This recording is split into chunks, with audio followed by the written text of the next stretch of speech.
So today I want to think about NLP and how I can use that to assess similarity and how I can use similarity to make further analyses. Now, what I mean by NLP, I mean natural language processing. What do I mean by natural language processing? What I mean here is putting language in mathematical terms so that a computer can do analyses on it that then become more insightful to us because they can, utilize more data in a given amount of time than we can. So what we're going to try to do here is we're going to try to put words into vectors. So if you kind of think about men and women, or man, woman, those two words, they are, variants of a gender classification. So they're going to be kind of on this plane here. If you can visualize this in a 3D sense, they're going to be on this gender plane.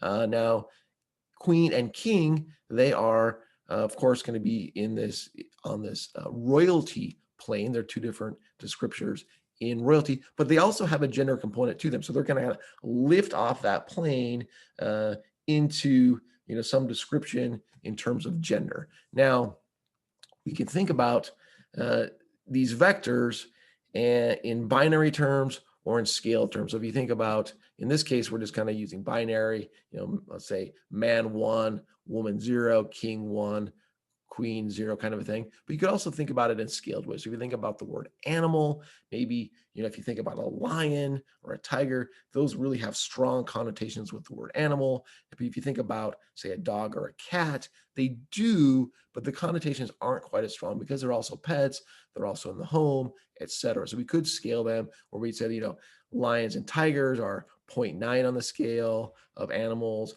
and dogs and cats are, say, 0.5 on the scale. Now, the other neat thing about putting this in vector terms is we can do some simple math on here. So if you think about the word king, it is royalty and it's a man, okay?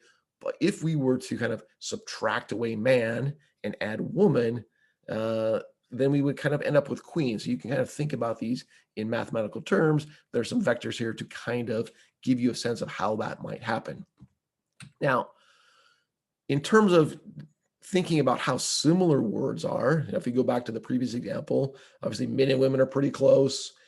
King and queen are pretty close, but king and woman, but then they might be further apart. They don't conceptually. And what we're going to do is we're going to think about that in terms of those two vectors and the angle between them. So the angle between man and woman is relatively small. Between king and man is relatively small, but between king and woman, it's going to be bigger. So we're going to do this mathematically with this cosine distance here. It's relatively simple math. We're also going to do this, on more than two dimensions, more than just gender and royalty. We're going to say have 100 different dimensions, but then we're able to mathematically measure that, even though we can't visually conceptualize that. Now, why the heck do we want to do this? Well, we could also think about, what the meaning of those words are, what the sentiment of those words are, and how we could use that and apply it to other analyses. Now, it's important to keep in mind that depending on the application, we're going to use different dictionaries. So in the finance world, we have a dictionary that's for finance, because the way we think about words in finance, we use them differently than we do in our normal day-to-day speech.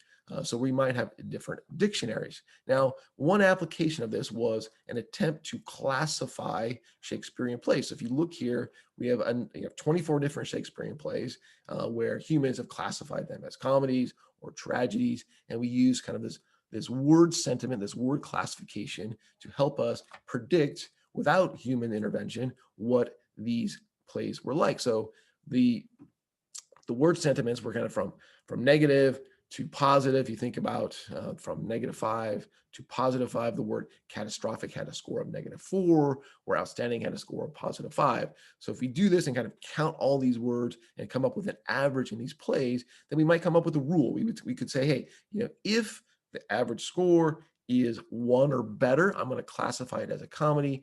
And if it's below 1, I'm going to classify it as a tragedy. Now, if we did this, we would be correct in our classifications 20 out of the 24 times. We obviously could refine this in ways to improve our classification success rate. Now, in the finance world, we might want to use this on earnings calls. We might want to get a sense of how confident or management is. Are they pessimistic? Are they optimistic?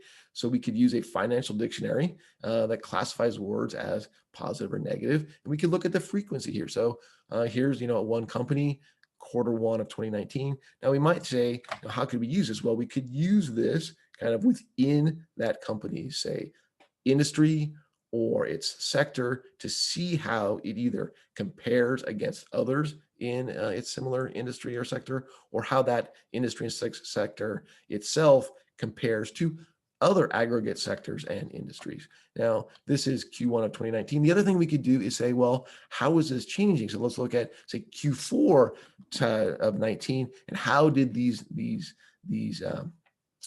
words change? So we might say, hey, the manager's getting more pessimistic because they're using more and more of these words associated with pessimism, or they're getting more optimistic because they're using more and more of the words associated with optimism. We might also say, hey, you know what?